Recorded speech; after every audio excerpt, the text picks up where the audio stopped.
All right, ladies and gentlemen, I'm excited about this one here because we're speaking with an old friend that we haven't had a chance to come on here for a while. And it's for good reasons because certainly he's a busy, busy man. He is, of course, Five Towns College. When I think about the soccer teams, the men's and the women's soccer teams, which he has led and done a phenomenal job with, of course, our men's team has been our flagship team here at Five Towns College, and our women's team is building there nice and solid. Had a very, very strong season with some players we'll get into for a few minutes as well. Plus, we've got an announcement related here to Five Towns College and a new sport that's going to take place here in 23. So I'm excited about all of that. So I could not think of a better way than to kick off the Thanksgiving weekend here with one of our dear friends. So without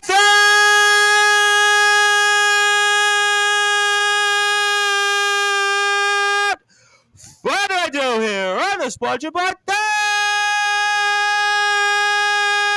number one Global Sports Show, the head coach for our Five Town Sound women's and men's soccer teams. That is Jason Fiscina.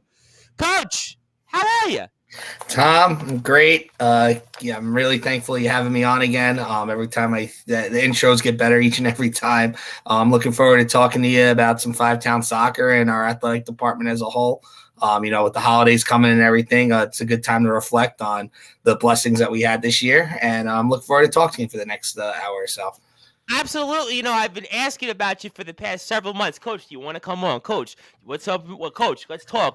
Be like, no. I'm focused. You're almost like Parcells, Belichick, Lombardi, all the great coaches because you've done a great job. But all kidding aside here, we'll get into the team in a second, but I do want to talk about the breaking news that we touched upon, and it's all over social media on our Five Towns pages. And, of course, please follow the Five Towns Sound Athletics program on 5towns_sound on Instagram, FTC Men's Soccer, FTC Women's Soccer on Instagram as well. Also, the women's basketball team, please follow as well. But I am talking about lacrosse. Five Towns College and our athletics program coach is now going to have a lacrosse team coming up here in 23. So certainly move on over the soccer teams, move on over 11 Hearts Beating as one, because we're going to have to learn to follow the sport of lacrosse. At least I'm going to have to. So set the tables for us, Coach, in this announcement, and what do you think it means here for the school as a whole? It's big news. Matt Garcia, our athletic director, and Dr. Cohen have been working on this for a while. Being a Long Island kid, having played lacrosse in high school, everyone knows lacrosse is arguably the flagship sport on Long Island. Absolutely. It's the obvious fit for a growing athletic department with big aspirations. It's exciting to get off the ground. It's not just about, being at Five Towns, it's such a small athletic department. It's not just about your sport. We are a family in regards to that. We support our volleyball team, our basketball teams, cross country. We want them to win. We want them to be successful. And adding lacrosse now, gets us to a certain number of sports, which is a big milestone for the college. So it's a big day. I know Matt's been working really hard on it behind the scenes. Hopefully, it's going to get off the ground and it's going to lead us to, be an even stronger athletic department. So it's very exciting for local kids on Long Island that now will have a place to play lacrosse in college if they so choose. So it's definitely a big move. Absolutely, no question about that. And, of course, congratulations, of course, to everybody here at the program. So I almost have to ask you then, just very quickly does it change your role in any way that, okay, now we're going to be recruiting lacrosse players. And you know what, maybe that's a kind of a segue to continue to promote the program and maybe promote the job that you do, because now it's another sport. Maybe in a way it translates to your recruiting for soccer players. So you know what, you say, hey, you know what, maybe if you want to play another sport, or maybe if you want to be involved at Five Towns and seeing what this school is doing and the involvement. We've known you now for about 3 years, but in a way, does this maybe help your job in kind of promoting the school and the athletics program because we're adding another sport? Without question. I think it's really important that we have development and growth. I think, we've come a long way since, we were recruiting kids without a field and uniforms and basically. I remember you speaking about the Field of Dreams moment, and it was like, if we build it, they will come, and they built it all right. Yeah, so, obviously it's just the next step, and I think it's always exciting when we can add student athletes more student athletes to campus. There's just a general camaraderie that comes across all athletes of all sports. They always are supporting each other. They're tight. They hang out during class and stuff like that. And I just think, in general, it brings up the level profile of the school, and it gives us more recognition. When you just have so few sports, it's kind of hard to convince kids that, hey, we have a real athletic department. But when you're up to 10 sports, now you're not just, bringing in kids for soccer kids, you're bringing in kids just in general to play all these different sports and kind of make your own sort of social and sort of click and everything. So it's exciting. I'm looking forward to having going to lacrosse games. I'm looking forward to having the lacrosse guys and girls at our games. That's a big thing. You want to create that whole student athlete experience, and adding more sports the better. So we're definitely excited about it. Absolutely. And I've always felt that with college athletics, the more sports you have, like you said, it does bring that camaraderie. It also allows that cross promotion. You see it all the time. Obviously, you guys in the basketball team, the volleyball team, but now that we're adding these other sports, I really think it's important. So regardless of what happens in the future with the wins and losses, I think it just builds self-promotion. So I think we're all excited about that. And of course, shout out to Matt Gersey. I know Matt called me about a month or so ago, but unfortunately I couldn't get a chance to call him back. I was on a job for basically a long distance job, and we'll make sure we'll get in touch with him, I'm sure, after this. But congratulations to everybody in the program for sure. And we'll definitely come back to maybe some of that later on. But I really want to get into this season, Coach, because this was such a fascinating season, because in a lot of ways, you look at the record and say, it wasn't as successful as last season. But I would actually say, in some ways, I actually think it was more successful than last season, because for a couple of reasons. Number one, you guys had a target on your backs. Obviously, last year we spoke, and it was a dream season. It was a season that, listen, programs wish and die they would have for. But this season, I felt like you guys had a schedule that was almost, and nobody in the nation, in your conference, and certainly in the USCA, played in terms of that. So let's kind of just start from the general and say, how did you feel about this season as a whole? We'll get into some of the big moments. We'll get into the Brandywine win, but talk to me about, how do you feel now that it's been a couple of weeks since the season ended, and how do you feel everything went down? I feel like I would be lying if I didn't say at the end, by the time we got to Sunday, on that way home after losing to Johnson and Wales, if I wasn't emotionally and mentally drained. We played as hard of a schedule as you could play. I know I spoke with you at the beginning of the season. You're like, no. I was like, I think I said sorry about a game or something. Like, no. I'm telling you, look at our schedule. And I would look at your schedule, and I was like, yeah, you guys played like. We played everybody. We played everyone that was quality. We played, and we traveled, and we played them at difficult places. And the game. You look early on, and we lose to Merchant Marine 1-0. Yep. We could have very much tied that game. And to give you an idea, the year before we lost 7-1. So, I remember very well. We spoke about that. Yep. It was just getting our guys to just buy in, and they bought in, but just getting through a lot of tough emotional games and getting through a lot of adversity. So I think, we had a saying, hold the rope, where, the guys really stayed connected with each other. They really, didn't get off track. Hey, we lost the game. Hey, the season's done. We were, what was crazy was, if you looked at the stats, we were out shooting teams 20-4, 30-10, and we were tying or losing. And that's just the game of soccer. Like we saw with Argentina in the World Cup, they outshot us in the Saudi Arabia and they lost. Like that's just soccer. And we continued to just keep tinkering, keep getting better. I did feel lineup wise, we had so much depth. It was difficult to always have a consistent 11 out there. We were constantly tinkering with things. I think by the end of the season, we got down to a rotation, and we knew as a coaching staff that as long as our guys stayed the course, we were going to be a dangerous outcome conference playoff time. We weren't ranked in the first two coaches polls. We were not ranked in the top 20. And we kind of just looked at it as like, okay, we're not going to be the number one seed. We're not going to have this magical thing where we don't lose, but we're going to be more ready when conference playoffs come and when nationals come, because we're going to have seen everyone's best shot. So as the year went on, I had a feeling that we were going to end up somewhere in like the 5-6 range. And as long as things fell the way they were supposed to, we were going to be a dangerous outcome, come into nationals. So, obviously it's frustrating we didn't win our conference, tournament, but we did win the conference regular season. So, and then you go to nationals and, we're going to talk about what happened there. But if you look at the season as a whole, you would definitely say like they played harder competition, more quality. Yes, they didn't win as many games, but I think our program showed that we're ready to compete and take it to the next level.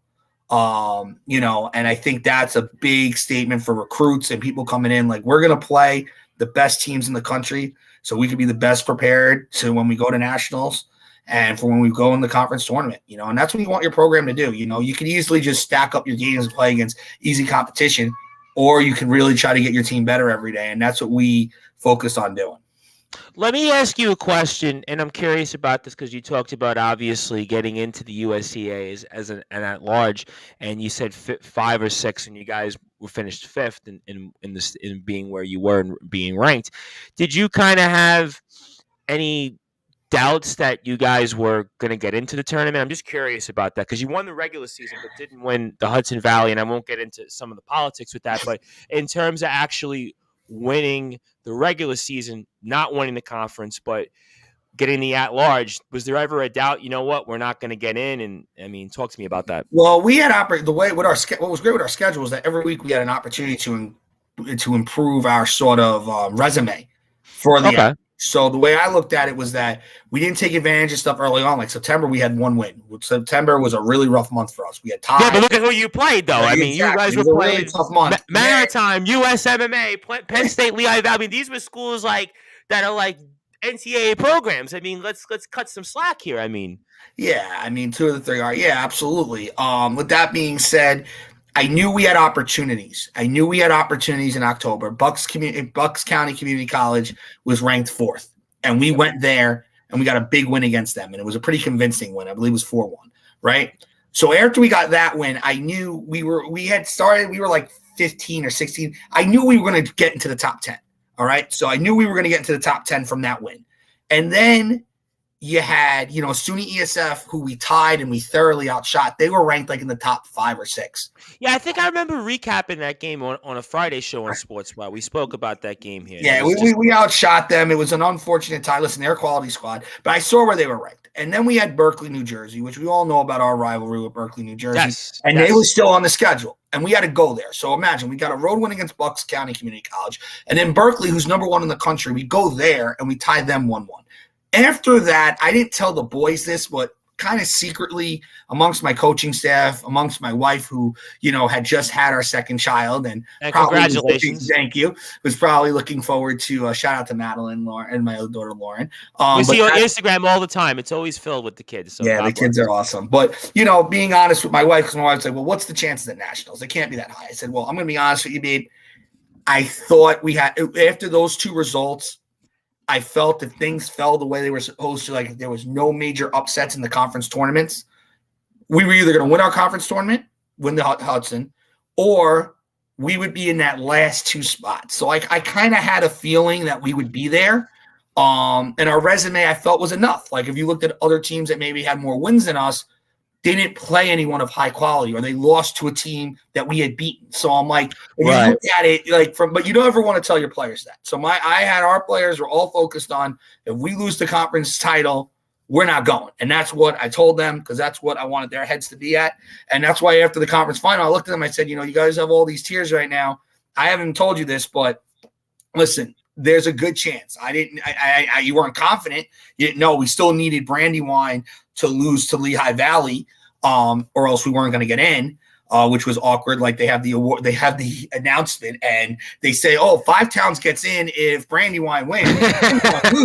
They don't get in." So like we're cheering, but at the same time, it's like still got to watch Lehigh Valley play Brandywine, and sure, and it's I have a good relationship with the coach at Brandywine, so I may have shot him a text like, "Hey, you better take care of business on Wednesday. I want to go to Virginia Beach." I may have done that.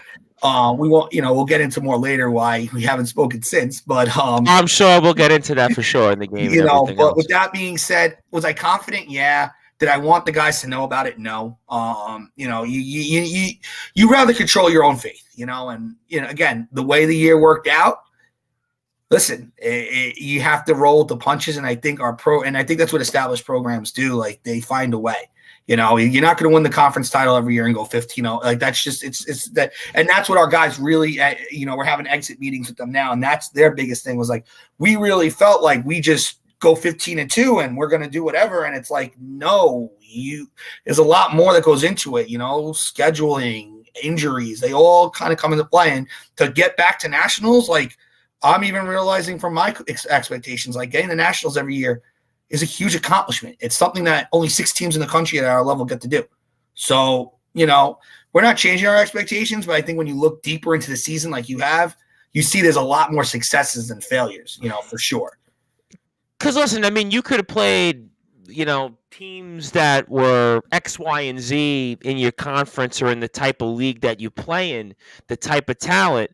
But what would that have shown? I look at the record and the teams that you played. I mean, these are quality programs, and you guys went toe-to-toe with them. So I think at the end of the day, it almost reminds me, we've had on somebody that he made the NCAA tournament 40 years ago. They were the only team in the CUNY ever to make the Final Four. It was the Brooklyn College, then Kingsman basketball team. And make a long story short, kind of like you guys, played a really, really difficult schedule, but got it as an at-large and wound up going, again, obviously to the Final Four, and they actually finished third, kind of like you guys, ironically. And I'd asked him that same question. I said, this was Danny Burns. I said, Danny, was there ever a doubt that you guys were not going to get into the NCAA? And he said, well, if you looked at our schedule, look at the teams who we played with at that time, the wins we had, kind of how we came on.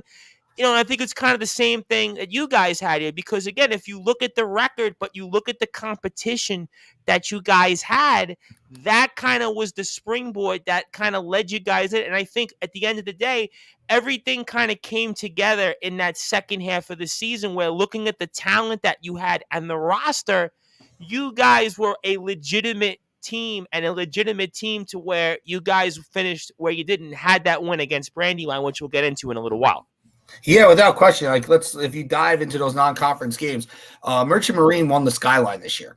And we lost 1-0 at their place on opening night, which I spoke about how we spoke earlier, how we got, blown out by them 7-1 the first year.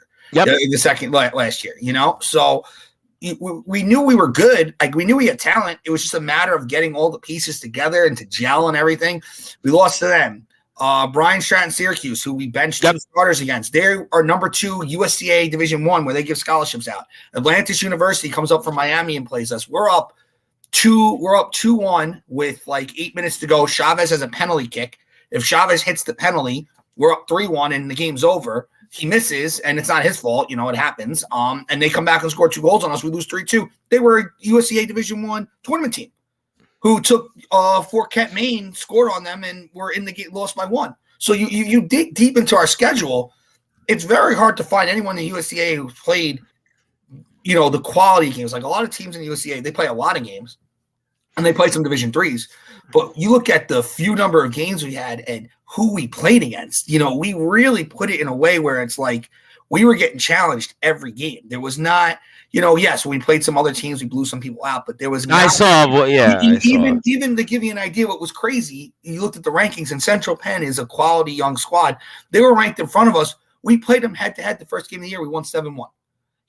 So to me, like, I knew once we got rolling, it was just keeping the bus moving, keeping the positive energy moving, keeping our bus and our flight during the season to keep us rolling.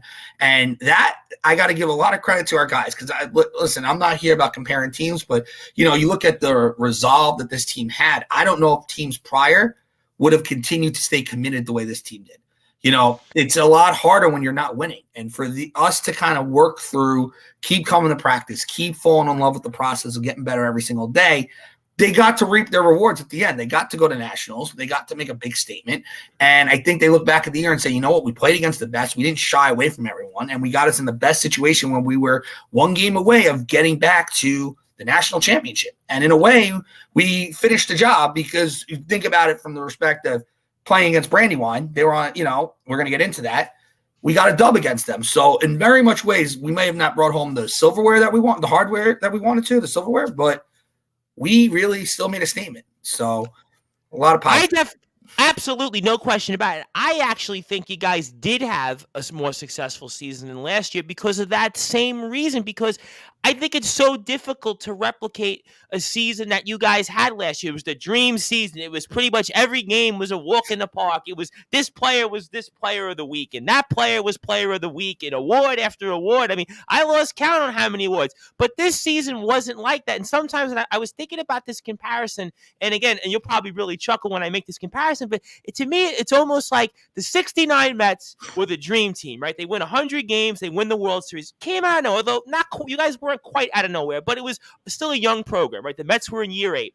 But I look at, in some ways, the '73 Mets were actually more successful because they had a lot of adversity. They had a slow start. They were kind of down and out. There was doubts, and they don't win the World Series, but they get to the 7th game. You guys, on the other hand, listen, you still win the regular season, get into the postseason, and then you have that win against Brandywine. Yes, I know we don't win the USCA, but at the end of the day, you look at the season that you had. Also, you guys had injuries. There was some players that weren't as big parts to last year's team on this year's team. There was a number of different things. And I think that that's why, in some way or another, Coach, if you ask me, I think it's more of a successful season because we learned to deal with that adversity. And again, take a step back. This is a program, essentially, this is the 3rd year you're the coach, the 4th season that we're basically a soccer team here at Five Towns. To do what you guys, and I'm not just saying this because I know you, I'm not just saying it because, Five Towns has always been good with us here on Sportswire. It's a known fact. And I think at the end of the day, that's why I think the program here was what it was. And I did want to talk about, obviously, some of the players here. I also wanted to, before we kind of rewind and get into some games, talk about some of our seniors, because obviously I know it's always tough when you lose seniors, and it's so tough at this level, as you know, because you were a player, obviously you've been a coach, that you only have these guys for a short amount of time. So if you could obviously talk about some of our seniors. I know some guys we've spoke about here on Sportswire in the past, but talk about just those, what they meant to this team, and just kind of the role that we're going to lose and how we fill that after next season. My core 4, I mean, they were absolutely fantastic. They, built this program from the ground up, and I can't think of 4 better individuals to build your program up than them. What they have sacrificed, how they led, they, going through each one of them, Robinson Munoz, let's start with Robbie. Robbie's been on with us. Robbie had the great first year. He breaks his leg. We don't know what we're going to get out of Robbie. And Robbie was a big part of our team this year, and just working every day, controlling the middle of the park for us. He really had a lot of hunger. And remember, he wasn't on that team that won the conference. He was away, obviously dealing with his injury. So he had to kind of reprove himself. And he worked his butt every single day. He wasn't a starter early on, was a starter late. We had to take him out of some games just from a height perspective. But, he really, was an important player for us and a huge building block to why we were able to build the program the way we were. So there's there's Robbie. Then going into Anthony Molina. You want to talk about, we call him the old man on the team because he's 25 years old. He's the old man. But you want to talk about passion and leadership. Anthony Molina does that every single day vocally.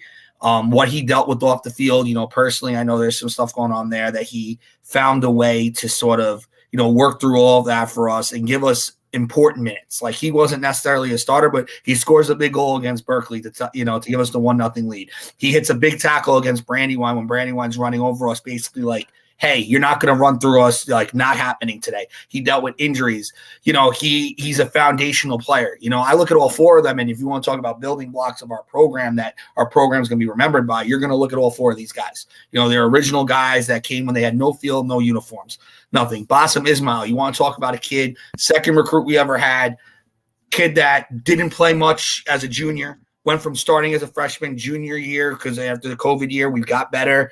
He was not really as fit as he should have been, and he kept asking, why am I not playing? But respectfully, kept coming, and I kept telling him, and he put the time in, he put the effort in, he worked out, he ended up being in great shape, and he was basically a starter all year for us. He scored some big goals, and he really, again, is now a foundational player. And the last one, and listen, they all get emotional, but Will Rivera's senior day, when we were giving him his thing, I'll be honest, I teared up. Will, really? Yeah, I teared up for Will. I teared up, listen, they all have it special, but Will was the first kid, Tom. I was the first recruit, him with his coach Anton from Great Neck North. walking Will Rivera around the campus and basically having nothing to really show him. I was like, Will, what number do you want to wear, Will? And Will's like, I want to wear 10. I go, Will, it's yours. Then you got it. Whatever you want, Will. And we had nothing. And for him to have faith in us, and he was basically a starter all year, scored some big goals. I think he finished like third on the team in goals. He was playing right back for us at Nationals when we're losing the Brandywine because we just needed someone to go there because Kevin Kowalik got hurt. You want to talk about it? All four of them did everything for the team, and I'll embarrassingly admit this. I couldn't make one of them captain because I felt bad about the other. And it was really we ended up naming Angel, but like when we named Angel, we had a leadership committee, and all four of those guys are on a group chat with Angel. And basically they kind of coached Angel on how to be a leader because I wanted all four of them to all four of their great traits to be put into Angel. So Angel can now lead this program going forward. Was it the right decision? I'm sure people can over-examine that. But for me, I couldn't decide. And it wasn't a thing where I really thought about like, oh, I'm naming Angel. Like it happened in a team meeting where I was just looking at four of them and I was like, who am I going to name as my captain? And I had watched tape and I had seen like Angel has some traits, but I knew I couldn't decide between the four of them because they meant so much to our program. And to name all four of them, I just thought that wouldn't be fair either. Because it's like, all right, so it's all four of them. They can't be individualized because like now they all got to be together. Now they can speak their mind a little bit more. So you don't replace them. Okay. We're going to get players, but you don't replace their character, their charisma. You hope that their stuff is instilled in our players, which I know it is. And they kind of carry that legacy on like Montenegro's legacy was carried on. Like that's what you hope that happens. But all four of those, I can't say better things about. They're all on track to graduate. The last one, Adrian Wong, to be continued. We might have some news on that in the next couple of weeks. Adrian, tore his ACL again, so he did not play this past year. But I would say there's a possibility Adrian comes back for another year. So that's why I'm kind of keeping him out of the conversation right now. But all right, and I didn't have him in the conversation anyway because we knew about the injury and we'll say stay tuned. Obviously, we'll keep our fingers crossed. We hope he continues to progress. And we're here right now with the head coach for our Five-Town Sound men's and women's soccer teams. And of course, his name is Jason Fiscina. If you like Coach Fiscina, do give him a follow on Instagram at Coach Fiscina. Also, FTC Men's Soccer on Instagram, FTC Women's Soccer on Instagram, 5Towns _ Sound on Instagram as well. And also, of course, the news here that we broke at the top of the show is that the 5-Town Sound Athletics program will be having a lacrosse team coming up here in 2023. So if you're out there in Dix Hills or nearby, make sure you come out to a game and certainly catch the sound because you're going to hear that sound loud and proud, and 11 hearts are always beating as one here. And my name is the host of the Sports Report and the owner of Sportzwire Radio, the Reverend Tom Bryce. And then let's get back to obviously to the team here, Coach, and speak about some of the big names, obviously the big stars. And of course, Steven Pagoida is always the guy I think of at 5 Towns. We'll get to the offensive side in a second, but Steven was Big Save Steve. I mean, I almost think at this point, I was thinking about this, Coach. We got to give a nickname because we do a lot of wrestling here on Sportswire, and we always come up with different nicknames and gimmicks. And I think for Steven, it's Big Save Steven Pagoida because this time he really had the load here this year at 5 Towns. It was pretty much he played, I think, almost like every single minute. Maybe not 99%, but I'd say about 94, 95% of the minutes. And talk about the year that he had. Obviously, co-player of the year, but he was really the player of the year. I know you can't say that, but I can say that because we're on Sportswire Radio, but his season spoke for itself. I think he was better than his numbers. And talk about Steven Pagoida because we've had him here in the past, and I have a feeling we'll have him back again, and talk about his year and just how big he was for this team. Steven, we'll go over the nickname with Coach Morelli. Shout out to our goalkeeper, Coach. Hey, love Vitor Morelli. We'll figure that out. Steven Gier, when you play a better schedule, you're not going to have shutouts every week, and you're going to have shots on you. And Steven came up big every time we needed Steven to come up big. Steven, there were some games where, yes, we're playing better competition, but we were still out shooting teams like 18-5. And people go, oh, well, that's an easy day for Steven. No, it's not, because instead of getting consistent shots, he's getting 5 shots, and he has to be on point. Because if he's not on point, the ball goes in the back of the net. And unfortunately, with how we were scoring the ball at times, that's going to cost us the game. I think the highlight game that you have to speak to when you talk about Steven's performance this year was at Berkeley, which I, was not at because I was awaiting Madeline's arrival. But Understood. that game, the only reason why we tie, is Steven. Steven stood on his head, saves a penalty in the first 5 minutes. I'm getting phone updates from Gercio as I'm at like a fall fair with my family. And I'm like, oh shit, we're going to go down 1-0 in the first 5 minutes. And it's like, Steven saves it. And I have Jordan Tobin. The girls all went to the game. They're blowing up my phone. Like, Steven stopped the penalty. He was absolutely fantastic. He got better. I think a lot of his development has two major factors.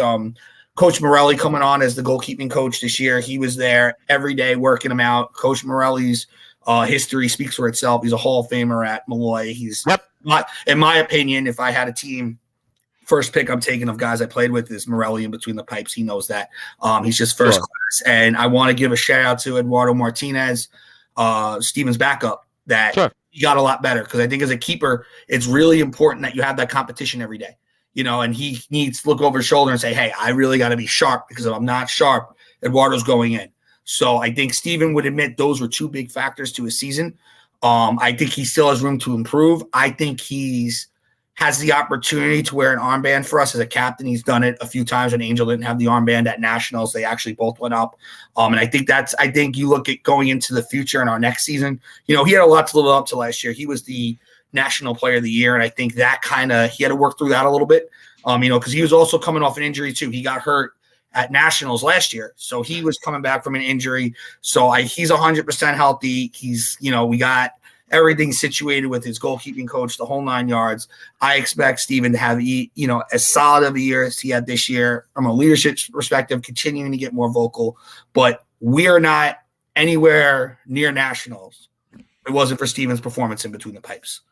And that's why I thought it was so important to bring him up at the top, because I know, like you said, he only had 5 shots or 7 shots in the game. But I actually think to stand around in a soccer game for as long as you guys play, people don't realize how difficult that is. I mean, it's almost like for baseball fans, standing in the outfield and nobody hits a pop-up to you or a fly ball to you. He's standing there, and you can't prepare for that. You can't prepare. Yes, thank God you guys were getting 30 shots, 18 shots, 20 shots. It's great. But from his standpoint, I actually think what he did, again, more impressive, because not every night he was getting the 15 shots or the 20 shots. Yes, there was moments. We spoke about some of those moments, the Brandywine game, obviously the Berkeley game. But I feel like in a lot of ways, it's more difficult, and you can't prepare for those games where you're not getting those shots. You know it because you played the game, and you played at a very high level. I mean, you can't plan for that. No, he can't, and that's why he's been fantastic for us. He knows there's some areas that things he needs to work on, as everybody does, as everyone does, but it's a nice safety net to know that you have him in between the pipes, so we look forward to another year with him next year. And I think he's going to come back. It's hard to say even better, because you're the National Player of the Year your first year. Second year, you're the Conference Player of the Year. Like, from an individual standpoint, I don't know how much more he can win, but I know he's a team guy. He could care less about all that individual stuff. He just wants to win conference championships. And we had him on here. He's a very humble individual. He's a guy. He's a humble kid, and he really just wants us to win. So he's already working out and stuff like that. So we're very lucky to have Steven. I wanted to ask you a slightly follow-up question, but slightly different, in the fact that you brought up Coach Morelli, and obviously here's somebody that has a resume as good as you're going to find here at this level coaching. For somebody like that, when it comes to Steven and kind of maybe preparing him for different spots or different things that maybe last year we weren't kind of planning for or adjusting to, how important was his role here on this team? And talk to me about that. Listen, anytime you add Tori Morelli to your staff, and we added him late, things sort of happened with, my coaching staff. We were very lucky to get him. And when I first got the job, I kind of spoke to him, and I didn't think we would have any chance to get him, like, ever, while I was at 5 Towns. And I hit him at the right time. He's a foreman. He's working at Old Westbury right now. So it worked out schedule wise. And what's special about Tori is, he was my teammate, and to have a guy that you played with who, I looked up to. When I walked in at Malloy, I was like an awestruck with Tori Morelli sitting in the training room.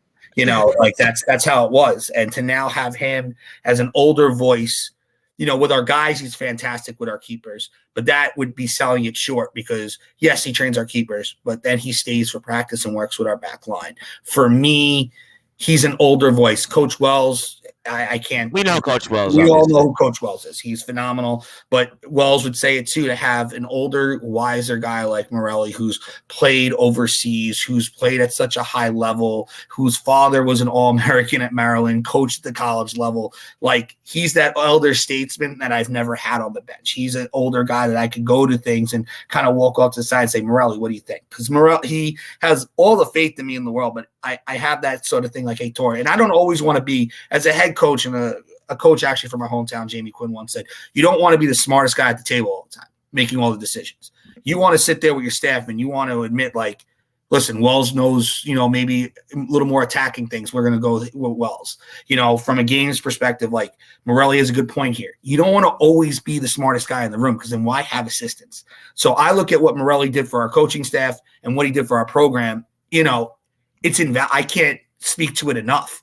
And it's nothing like the people prior to him did a bad job. It's just when you bring in the class of who he is and the guys see it, and you can't really question a guy not that you can't question him because obviously he's down there, but you can't really. You look at his resume.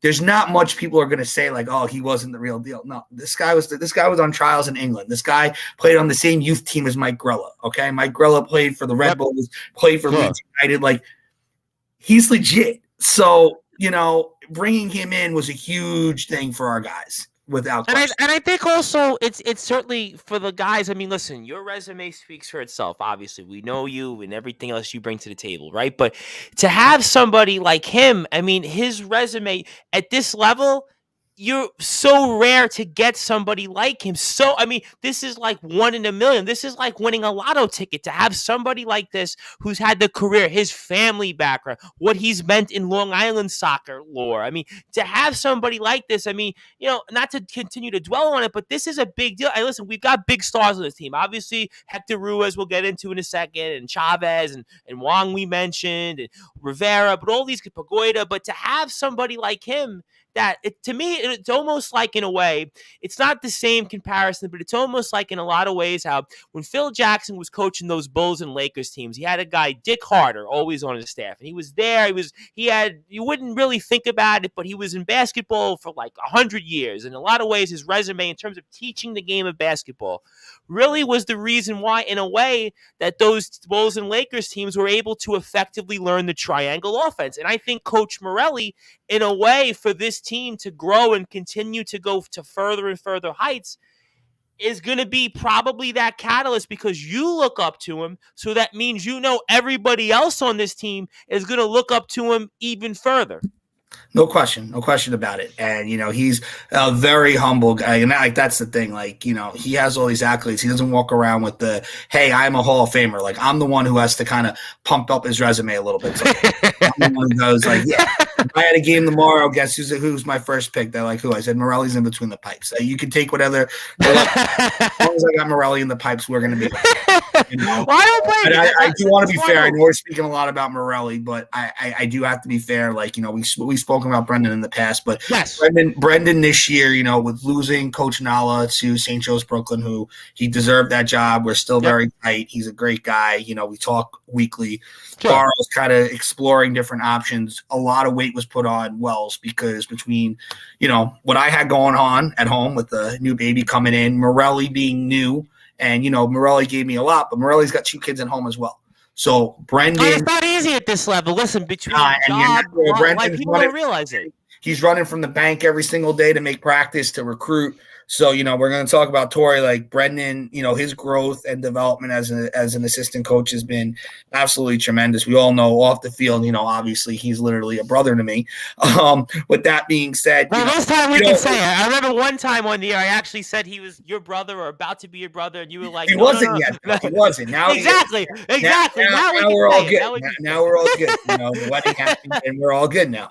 That being said, like Brendan this year had a great year. He's doing great in recruiting. He's got a bunch of names that we're gonna finalize on, and his development. I look at our staff, it's all about a staff. Any coach Sure. tells you that they do it themselves, their ego's a little way too high. And Oh no, not at this level. No way. it's Listen. we're a staff. All the success that we have is a tribute to them and what they do. They deal with my 5 a.m. phone calls and the 8 late text and the during the day text about stupid things. They're fantastic. So before we get into our players, they definitely deserve a shout out because I look at our hard schedule. Us as a coaching staff, really, and you look at even the Brandywine game, which we're gonna get into. I feel as a coaching staff this year, we got the most out of this group, and it's because of the efforts of Coach Wells and Coach Morelli. So absolutely, and that's why I did want to spend a few minutes and talk about them. Obviously, Brendan is somebody we've had you on a few times, and the players we've had on a bunch of different times throughout the past couple of years. And obviously, Coach Wells has come up, and certainly Carlos is obviously somebody we've spoke about here in the past as well. And I know his role in the prior teams was important, but I think to bring up Coach Morelli, I think was really important just to spend a follow-up and a few extra minutes on him, because I really did feel like in a lot of ways with this program, in terms of having somebody with that experience, that resume, it is a big deal because, again, at this level, you're not going to find that type of coach with that pedigree. I mean, like I said, to me, it's like a lotto ticket. It's a 1 in a million thing. And I really mean that because, again, think about it again at this level. I mean, it's very hard to even find that many coaches. There's a lot of different things, but obviously that's here nor there. But let's get into a few more players. And one of the players I also want to bring up, obviously, our co-rookie of the year, but I think anybody who had an eye, or at least 2 eyes that are functional and certainly could see, would be Hector Ruiz. I mean, this guy, let me tell you something, another guy you find, and another guy is going to basically be right up there with Angel Chavez. He's going to be a big-time, he's already a big-time scorer. He's probably going to score more goals as we go on here. And, I mean, this guy, was big for you guys in the big wins. And talk about having a guy like this as a rookie score double digits and just, he's going to probably shatter records or come close to him at the end of the day when he's here. And talk about our co-rookie of the year here, and that is, of course, Hector Ruiz. Hector Ruiz, man. What a player. What a player. And the thing with Hector is Hector will tell you when you meet him he's the worst soccer player around, which is bizarre. You have to convince Hector how great he is. He's an all-state kid from Oyster Bay. Luckily, shout out to Chris McCann, who was a groomsman in my wedding, who's actually coaches at Great Neck South. It's like, you better have had him a groomsman if he helped you find Hector. You definitely better have done that. I know when Chris calls me, Chris is a family guy. When he calls me, it's important. So he called me and he said, I got a kid for you. Here's the coach's number. Coach Donahue and I hit it off. He's a Malloy guy. And he was the hardest recruit in regards to that. Getting Hector to do paperwork was like, trying to find where's Waldo. Hector, you want to talk about ignoring and just not answering things. You had to almost drag it to get it done, but we got it across the finish line, and he was worth every second we spent on him in recruiting in regards to his ability on the field. He is a dynamic player that changes games. What he does, you cannot coach, you cannot teach. And what's crazy about it is, again, most players that are like that come with an ego and come with the sort of arrogance. Hector, like halfway through the year, Hector was like, "Yeah, I'm done playing soccer." I'm like, "What do you mean you're done?" It's like, I'm not. But like these are serious conversations you have with him. He's drinking a Coke before a game. Me and his high school coach talk all the time. Like, if this kid actually takes care of his body and works out, I don't know how high he can go. Like, he has all this untapped potential, and he's starting to see, like, at the college level, he's got to take care of his body a little bit more. But he's got to take care of the stuff in the classroom as well. But for us, you want to talk about an impact player. I know Angel had his impact. I know Angel, we won a lot of things as a freshman. But you look at the level of talent we played. You're playing against SUNY Maritime, and they're throwing 2 double teams at this kid. In the Brandywine game, they have 9 players on the field, and they got 3 guys covering Hector. Like, he's that dynamic of a player. He's that unguardable. And, we're lucky to have him. We're hoping that, he takes care of business in the classroom that he needs to do. And, I'm looking forward to coaching him up the next 3 years, because I just think that he hasn't even reached his ceiling yet. But he's an unbelievable player. He works hard in training. He's a good team guy. Again, the first game of the year, he scores a hat trick, and he's like, I did it for you, coach, because it was your birthday, but I really don't like to score. And I'm like, Hector, you better start falling in love with scoring, because we need and he's like, no, other guys. I said, no, Hector, like you. And at nationals, he showed in both games. He scores in the Johnson and Wales game. Yep. He is a great player, and we're looking forward to 3 more years of Hector Ruiz. That's fascinating, though, that he's kind of, in a way, he is a natural almost in terms of the game of soccer, where, he's not out there, let's say, in the gym or maybe running, or he's kind of like me right now, having a Coke actually before a game and such, but don't be like me because that's all I drink, and we don't certainly want that. But I mean, in terms of somebody like that, I mean, do you take a different approach with him than, let's say, somebody else on the team to kind of say, you know what, just this is what you can do? I mean, even like a Coach Morelli, like Coach Morelli's resume and what he's done in the game of soccer and being a professional and being a Hall of Famer. I mean, does he maybe kind of talk to him in a way and say, hey, you know what, Hector, this is what you can do. You've got the ability. I've played with all these guys. I've done this in my career. I mean, how do you go about maybe that process to kind of nudge him along? Because he's got that potential that very few people are going to have. And you obviously know that because you've played and also even a Coach Morelli. So talk to me about that. I mean, we try. I mean, we try to, but like he's still in his mind. If he'll tell you, he's like, I'm not that good, Which again, maybe I want him to almost continue thinking that way because then he keeps working hard and that he just keeps getting better. But like, he's the type of kid where he's just a gamer. Like you can't overthink it with Hector. Like early on, I was like, oh my god, he's not happy, this, that, and the other thing. But Hector's Hector. He's his own. He drums to his own beat. His teammates love him. They love being around him. And, I think Morelli speaks to him, we're very much players coaches in regards to, we're going to be hard on our guys. We're going to love them, but they're going to know that we have their back and we're going to invest a lot of time in them. So yeah, I have Morelli talk to Ruiz a little bit. And, I don't think sometimes Ruiz believes what Morelli's saying because I think it's just his own character. Like if you meet Hector, and I'm thinking about, Hector possibly coming on here, like you'll see he's very unassuming. He's got the little glasses on when he's off the field. It's like, you look at him, you're like, how is this kid and all? And you're telling me he's like Clark Kent on the field and he puts the ball through 3 kids' legs and dribbles the whole team and scores. And like, this kid's a stud, but hey, we're looking forward to 3 more years of Hector. Absolutely, no question about that. We'll certainly enjoy what we saw this season, and I'm sure we'll have much more to come. And another player I want to get into that I really think has been important to the team in a lot of different ways is Andre Hickling. Andre was a guy we spoke a little bit about last year, but I really kind of think this year, when I look at maybe the glue to this team and just kind of the overall, obviously we talked about our seniors. We'll get into Angel again. Obviously, we'll have a lot to talk about, I'm sure, as usual. But I mean, I really felt like Andre Hickling was one of these guys that you could not have had the season that you would have had. I mean, talk to me about his importance to this team and the success that you had. Andre, he technically, from a technical standpoint, from a physical standpoint, from an ability standpoint, is, you could argue, our most important player. You look at the games that we were able to compete in, it was because of Andre. And this year I had a real difficult time as a coaching staff. We had a real struggle on where to play him positionally. He wanted to play in the back next to Gomez. I looked at how the formation we played. We needed him more in the middle of the park where he could kind of win the balls and distribute. And then we got to Nationals. Gomez is hurt, so Andre needs to go back there, and he's back there at Nationals defending. He gets the big goal against Brandywine to, we're down 2-0. He scores on a sick volley. Naturally, he's along the lines of Hector, where he does things naturally on the field that you can't coach, that are just athletically amazing. He's maturing every single day. He's a kid that, ability-wise, you look at the level we're at, we shouldn't really have. But, it's those other little things that Andre's working on, being really committed every single day, really becoming a professional in regards to how, you train and how you get better. But when he's the glue to this team, you're 1,000% right. In regards to that, we were most confident when Andre was locked all in. There are games where Andre's there, but Andre, is good enough where he can kind of coast. But when things got tough, Andre's a vocal guy, against Brandywine, again, he's loud, he gets guys going, and his play speaks for itself as well. He's our most important player. And I know he doesn't get All-American and all these other accolades. He'll get them in due time.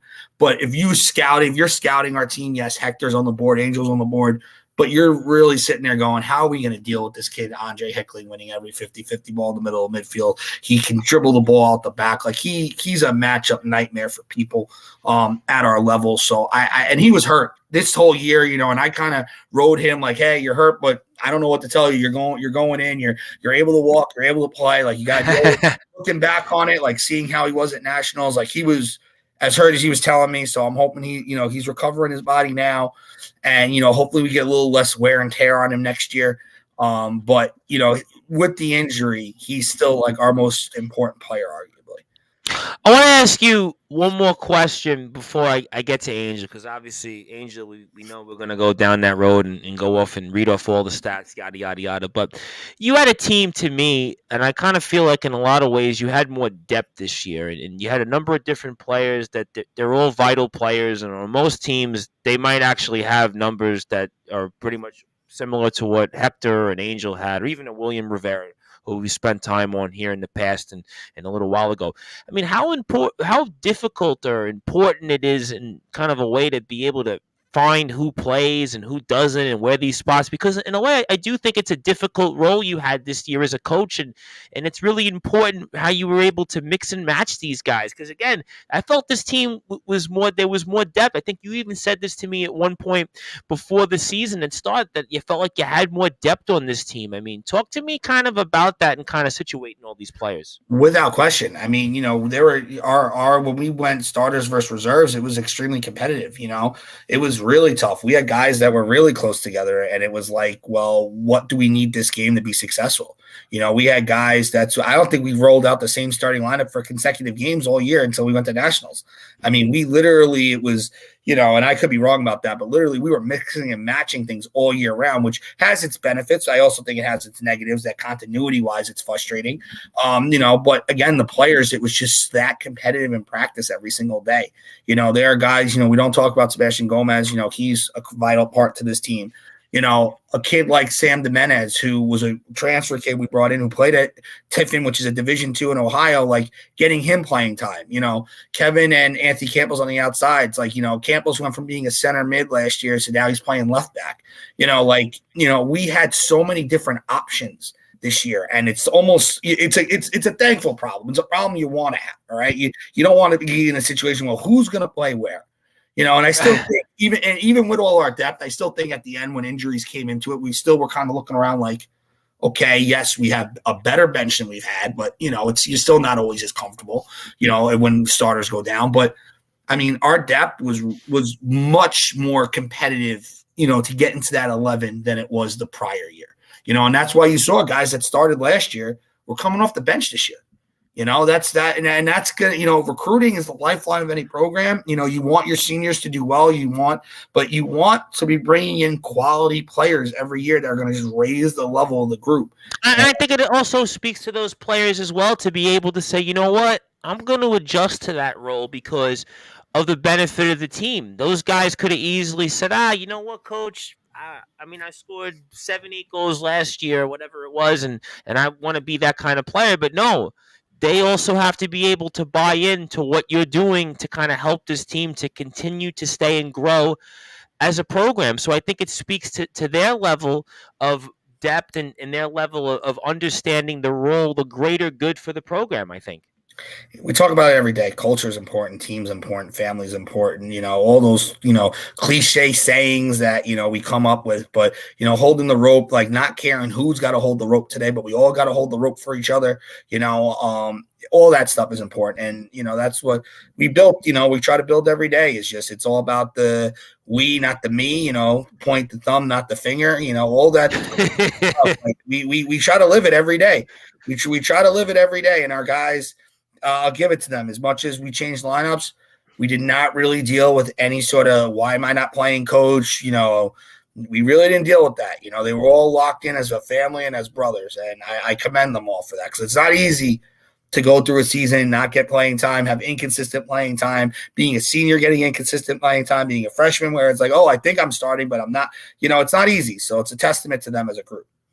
Absolutely no question about that. And we're here with the head coach for our Five Town Sound men's and women's teams. That, of course, is Jason Fiscina. And, of course, please follow the men's and women's soccer teams on Instagram at FTC Men's Soccer, FTC Women's Soccer, Five Towns _sound on Instagram as well. And Angel Chavez, I mean, pretty much to me, you're always going to get those questions about him. And he is not only one of the premier players in the Hudson Valley, he's one of the premier players in the nation. I mean, you look at all the top 5, top 3. I mean, he's pretty much in every category. And he's somebody we know here very well to this show. He's been with us here, and we've spoken about him quite a bit with the different players and yourself as well. I mean, I don't even know what else needs to be said, but obviously do talk about his season because it's the first time we've gotten you since the season had ended, and just talk about Angel and just the kind of player that he is on a day in and day basis, and just maybe how he's grown maybe since even last season.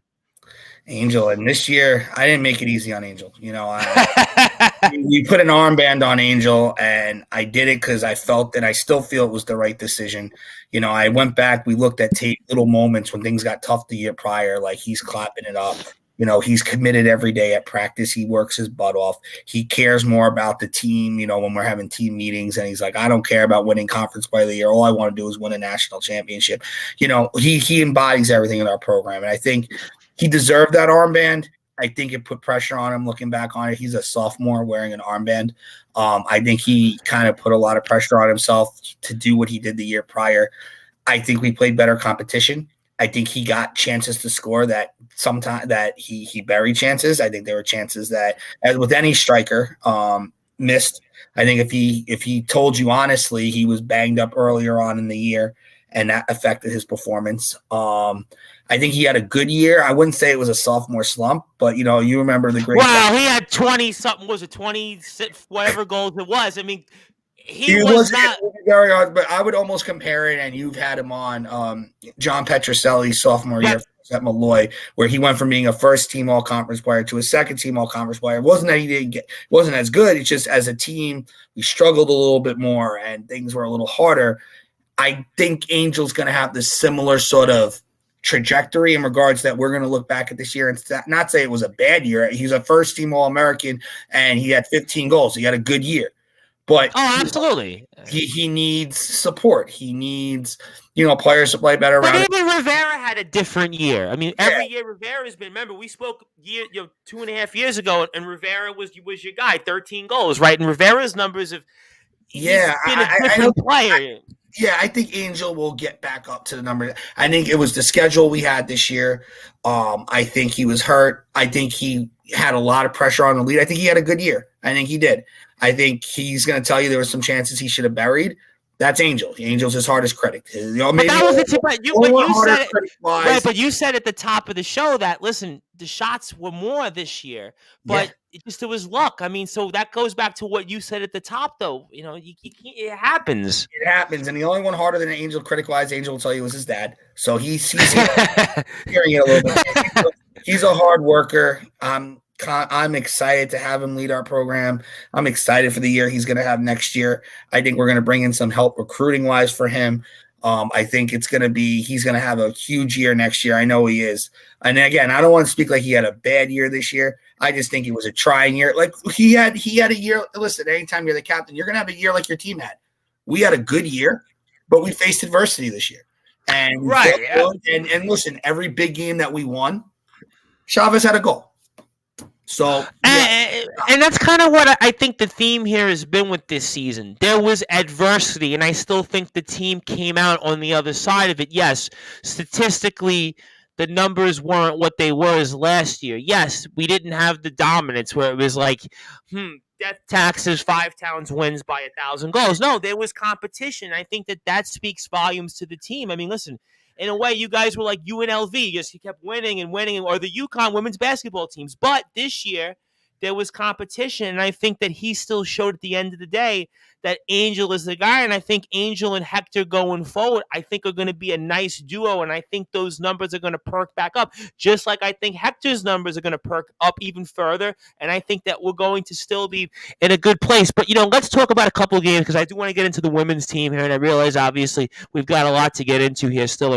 And obviously, let's go first with the Maritime tie. I want to talk about that before I go to Brandywine. Talk about, in a way, how big that was, kind of where it was in the season. Because to me, it was almost like a prelude to where you guys kind of, that second half of the season, were kind of to go on that trajectory to that run to kind of put us where we got the win to Brandywine. So kind of talk about, in a way, kind of recapping that Maritime tie, and just to me how important that was.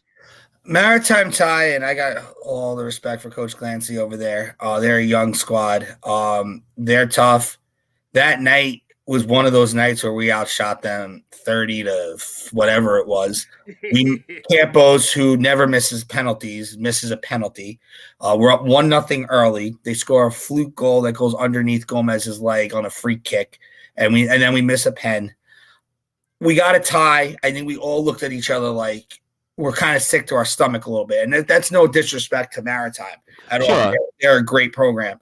But I think it showed us that, because the first year we won that game, it was like, oh my God, we won the game. And this year it was like, we should have won that game. Right. And that's no disrespect, but we were more talented and we dominated possession, but we were kind of, it's kind of like the Croatia game earlier this morning where I forgot who they played, but they just kept the ball for like 90 minutes, but they couldn't score. And that was basically what we did. We basically kept the ball for 90 minutes. Like Morelli was losing his mind on the sideline as we passed the ball back like 20 times. And we're like, we're going forward. And Morelli's like, can we just kick the ball forward? And it's like, that's not the style that we play. We like to keep possession. We like to play doc soccer. We like to, play this pretty game. But sometimes it doesn't need to be pretty. You just got to put the ball in the back of the net. And that's what we learned as a team. We were more direct as the year went on.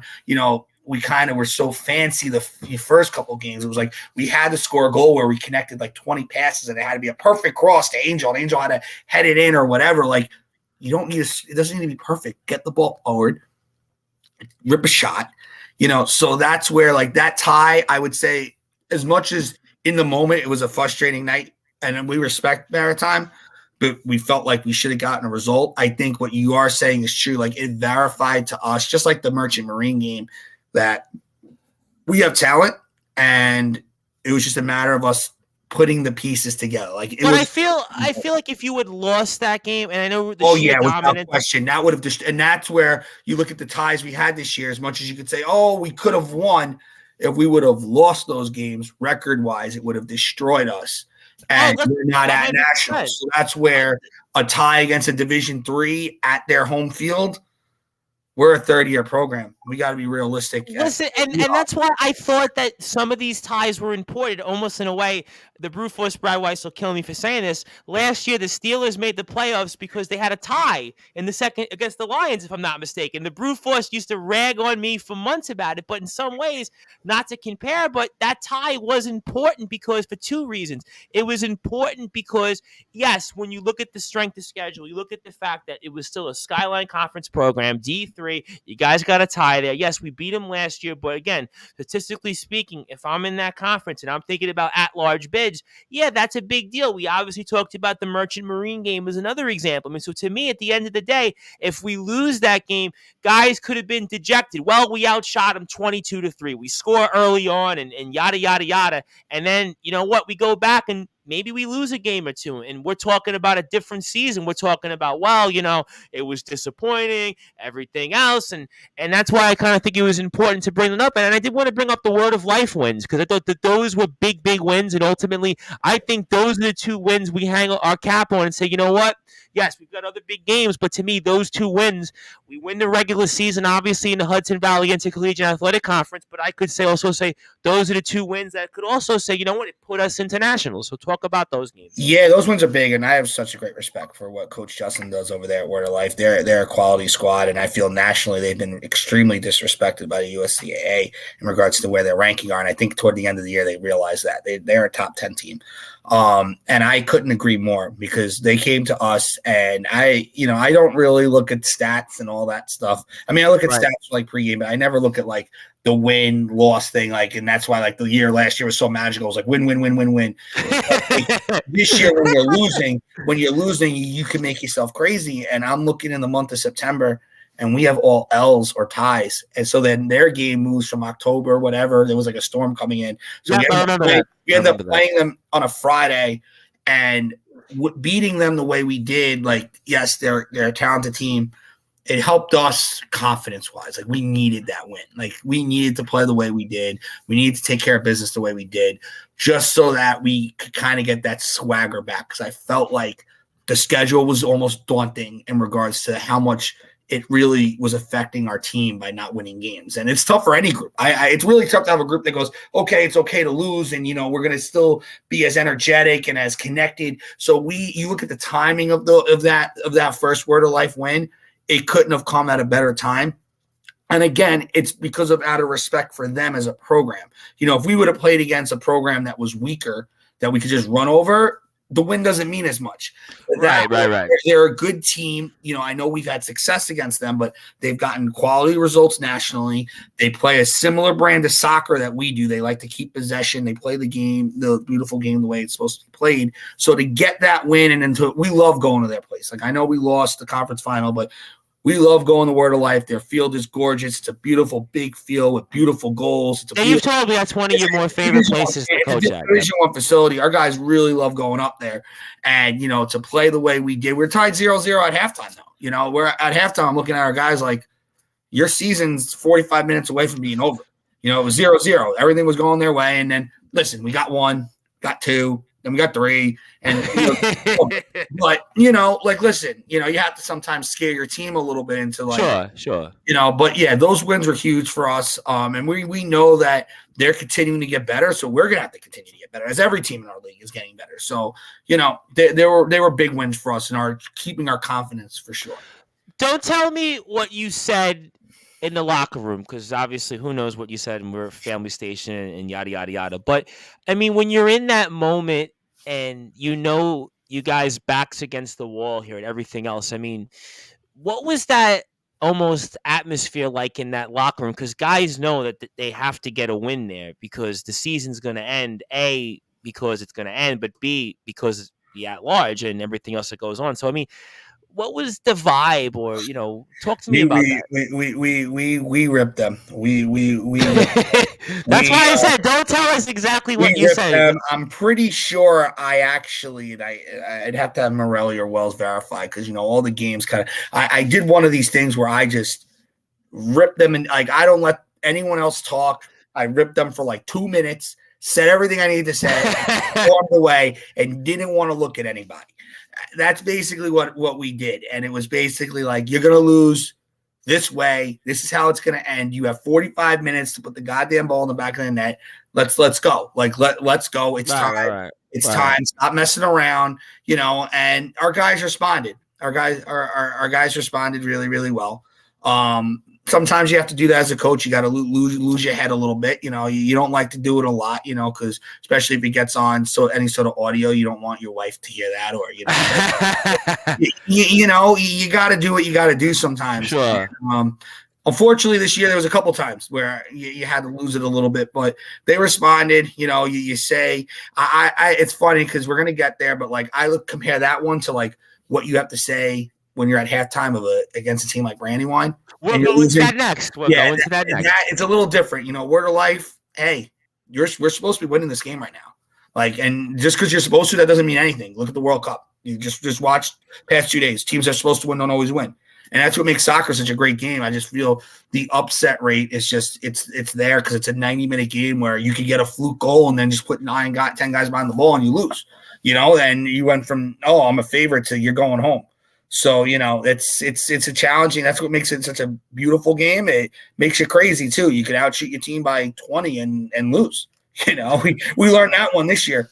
Yeah, well, that's sports in general. That's why I've always thought sports teaches us so many life lessons. Sports teaches us different things. It almost teaches, kind of like you said, humble and humility and all those different things, because sports can kind of definitely, punch it to the ground and kind of smack you in ways that kind of harden you up in the life lessons. And I think that this team learned that this year. That's why the adversity, I think, really put us to the other side. And let's get to what we've been teasing here pretty much throughout most of the show, and that is the game against number 1 ranked Brandywine. We get into the tournament. Obviously, we're a number 5 seed, and we're playing Brandywine. You spoke about them in the past. You spoke about your relationship with their coach there, and here we are, and it looks like we're pretty much down for the count. We're down and out, and then almost something happens that it's magical almost. I don't want to quite say 1980 Miracles on Ice. I don't want to quite say, let's say, Giants 49ers in the 2003 NFC wildcard round, but it was certainly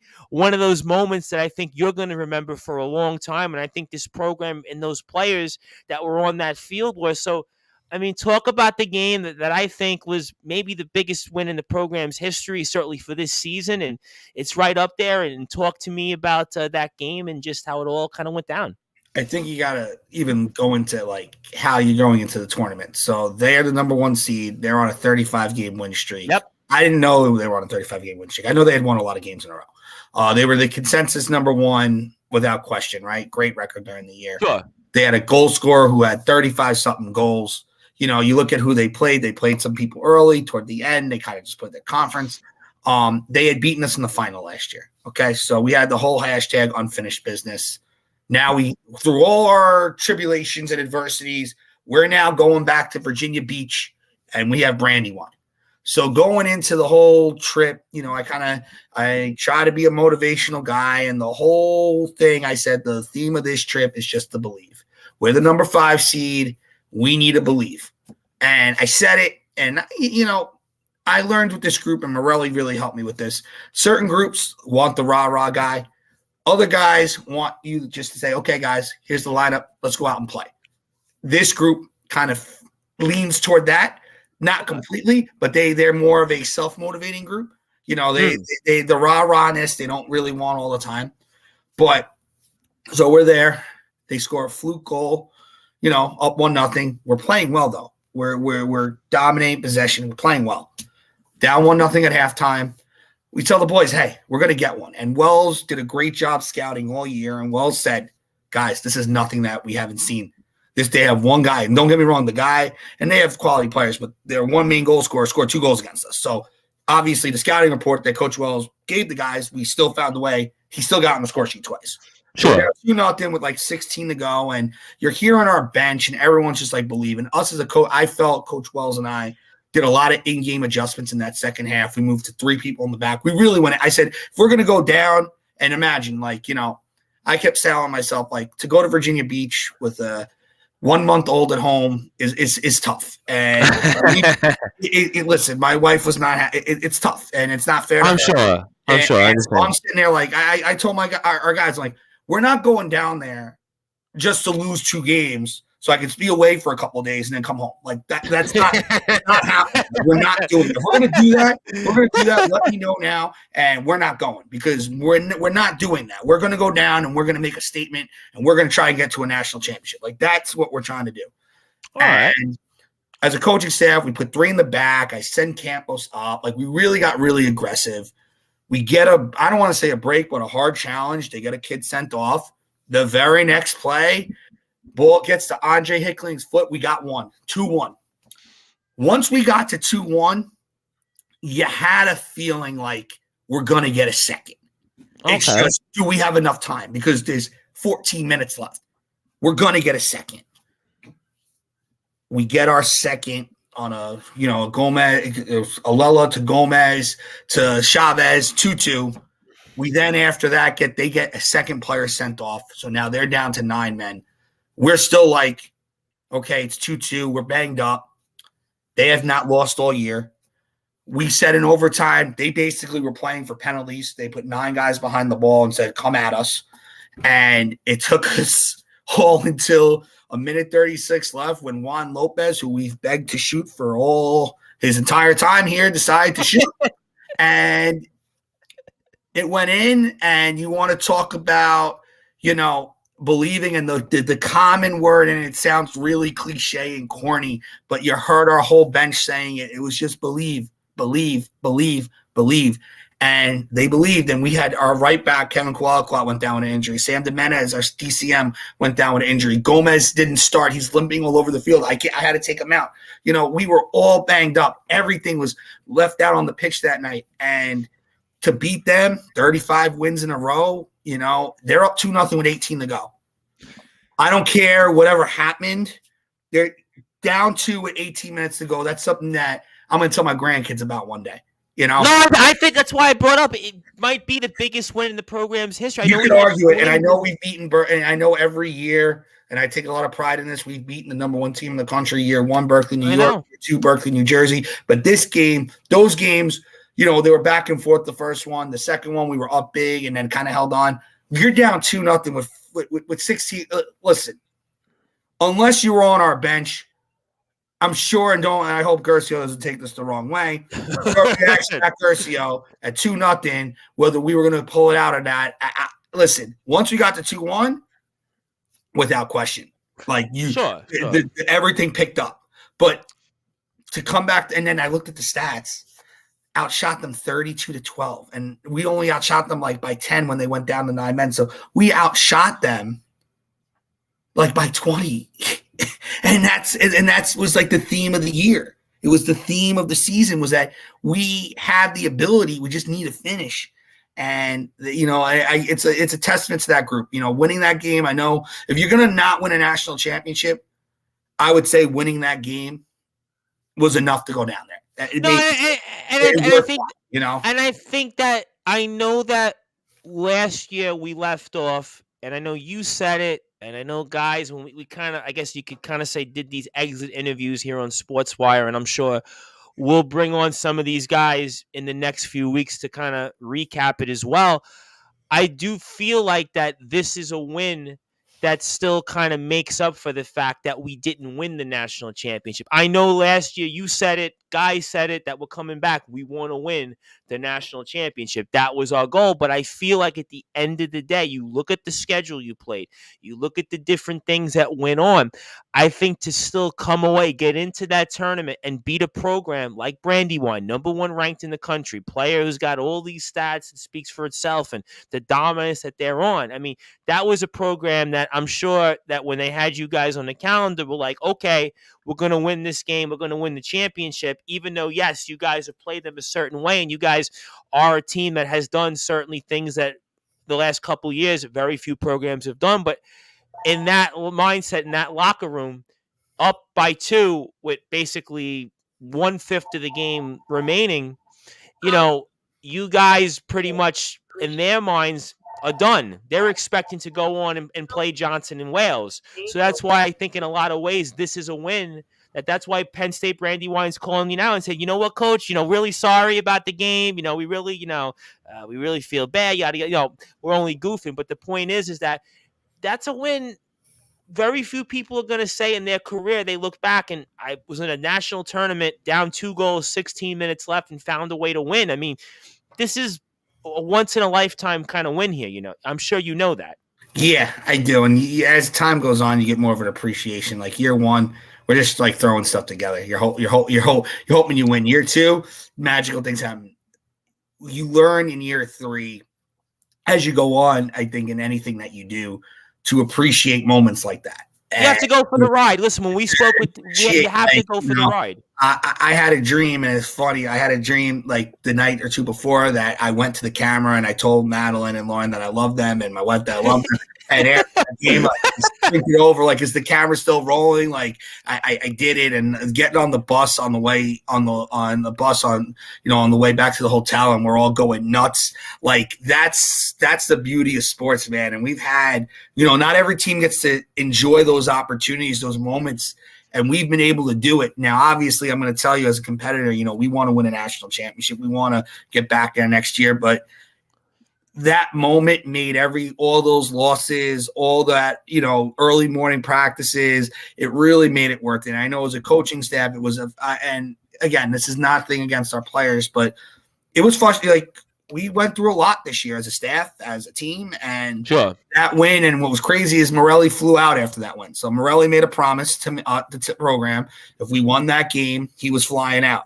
So he flew out Saturday morning, got there Saturday afternoon. He had to come back Sunday on the bus.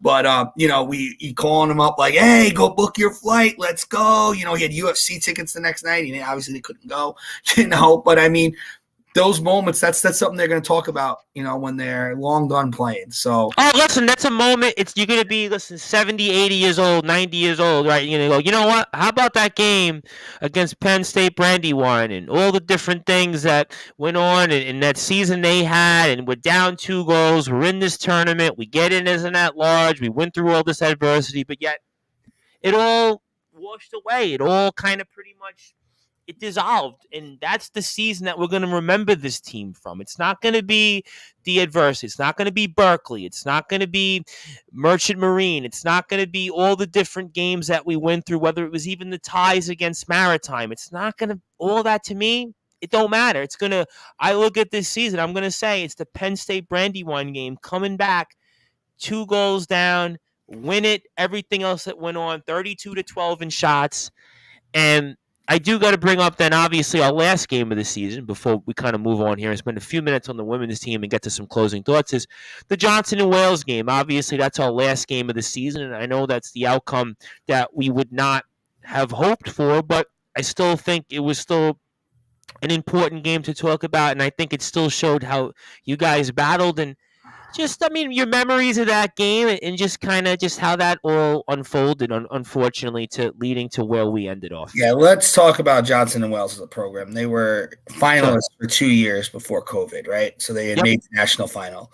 Their coach has had experience at Davidson. He's a Division I coach, okay? Coach Croft, who I have a lot of respect for, very professional, first-class guy. They're a program resource-wise that they work out in the winter. They work out in the spring. From afar, I have great admiration and respect for them. Ability-wise, we could hang with them, and we showed that. I think we were a little too bagged up. I think just like last year at the national final when Stevens hurt and Angel, was sent off earlier, we went into that game. We did everything that we could, and we were unable to, get what we needed to get done. But looking back on it, they gave everything they had. And if you're going to lose, you lose with your blood, sweat, and tears and giving it everything you had. They could have easily rolled over. It was 0-0 at halftime. They score. We could have easily just rolled in and said, all right, guys, great year. We beat Brandywine. Let's move on. Hector Ruiz gets on the end of something. Beautiful goal. Then, very unfortunate thing. Campos and Andre get split. Steven kind of comes out halfway, and we lose 2-1 on something that we probably could have stopped. But, they went on to win a national championship. I think if they would have lost to Berkeley, it would have stung more. I think as a coaching staff, we were very honest with ourselves after the game in regards to that. We felt like this team got everything it could out of it. Like, I think they gave us everything they had. We gave them everything we had. I think if we had a play in the final, I don't know how we would have rolled out a team. That's how banged up we were, honestly. And I think if you could put your head on that, yeah, you cry because the season's over. Sure. But you have a sort of understanding of, you know what? We did everything we could. We were 1 day away from playing in the final game of the year for a second year in a row. Teams don't do that. Teams don't go back-to-back. Now teams have a hard time going back-to-back, getting back into the national tournament. I was going to say the same thing. We're a day away. We're a day away of playing the last game of the year. Like, from where we and you beat Penn State Brandywine, who had a guy who scored 38 goals, right? So what you guys did at the end of the day, what more can you ask for considering all the adversity? Exactly. And that's why, listen, do I feel like Johnson and Wales was a deserving squad to beat us today? Without question, they did. Do I wish we could have played them with our best and were more healthy? No doubt about it. But that's called the journey of a season. And very rarely are you 100% healthy come the end of the year. It's not going to happen. That's why you need roster depth, and that's why you need to, be able to battle through things. And I think I look back at that game. I was sad because we had to go home, obviously, and not be in a final again. But looking back on it, especially after a couple weeks, there's no shame in losing to the national championship. It's national champions 2 years in a row, which is basically what we've done the past 2 years. Our last game of the year, we've lost to the national champion. So there's a lot to hang your hat on. Listen, I look at it like this. There's teams that we've had on come on Sportswire, and we kind of have to window dress it. They get into the tournament, whether it's the NCAAs or whatever it is, and they go in there and they lose, whether it's in basketball by 70 or it's in soccer, they lose by 7, 8 goals. And it was like, yeah, you made the tournament. We're trying to window dress it. But now with you guys, I mean, you guys legitimately were in there with teams that were like powerhouses, and you guys either beat them or held their own. And I think that that's why, to me, at the end of the day, I really do look at this season and say, again, I think it was a more successful. And I'm not just saying it because I know you. I'm not just saying it because, we speak off the air from time to time. I'm not saying it because I don't have to say it. I don't have to BS anybody. The fact of the matter is, I looked and I followed this season. I'm like, wow, you know what? Look at what these guys did, and look at what all the adversity they went through. Look at everything that they accomplished. I think it was a more impressive season. This is a season I think we're going to build upon here. But before we get a few more thoughts on the men's team, I did want to address the women's team because obviously Hudson Valley Intercollegiate Athletic Conference Finals, Jordan Tobin, Player of the Year. And give me a few thoughts on the women's team and just kind of the season and the growth that we had here, I think. And then I think that you did a great job on it. Congratulations to the girls as well, Jordan, we've had on in the past. And just talk about the season here for a few minutes and how you felt the women's team did. I think the women's team did everything above expectation. They got results in games that they would never have gotten results in the year prior. I'm looking forward to, and we're going to announce it in the next couple of weeks or so. We're going to have a new head coach coming in, and I think it's going to be finally time for me to be a supporter and be in the background. But there are 2 beautiful little girls I have at home, and all the girls love my daughters, but they understand more than anything. I can't be coaching 2 teams. I don't know how you were pulling that off anyway. I would always say to myself, how is coach pulling this off? I mean, it's literally hard enough to coach 1 team. You were doing 2 teams. You have a full-time job. You have a wife who obviously you spoke about quite a bit. We love your wife. Your wife's a saint, by the way. And she actually just texted me now, ... I said, we're wrapping things. We're about 10 more minutes. So but the point is, yeah, no, but it's not easy. And I know guys have done it, and guys have done it where it's like that's their full-time job. They are at the school full-time, like my old coach Longo, has done that. It's a lot harder to do. That being said, the women's this year, Jordan Tobin in the net was fantastic. Conference Player of the Year, well deserved. Should have been an All-American. I can say that. Chelsea Martinez came in as a freshman and is a dynamic player who's a foundational piece along with Annabella Ortega. All our basketball girls have greatly improved. Abby Kemp, Nikki Kemp, Sydney Mountain, you name it. Zoe Collada had another great year for us. Amanda Seltzer, we're going to miss her.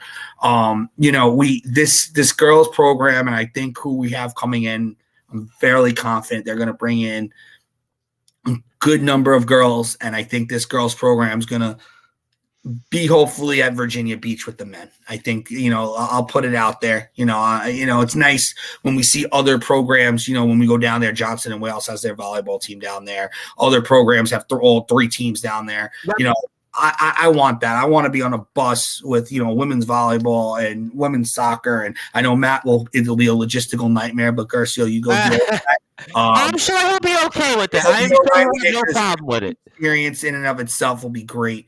I'm very proud of what the women have done, and they've done it with less. They've had to be. You don't have traditional soccer players on that team, but they've committed to each other, and it's really been a fun group to be around and be a part of it. I'm still going to be a fan and be around, but it's time to.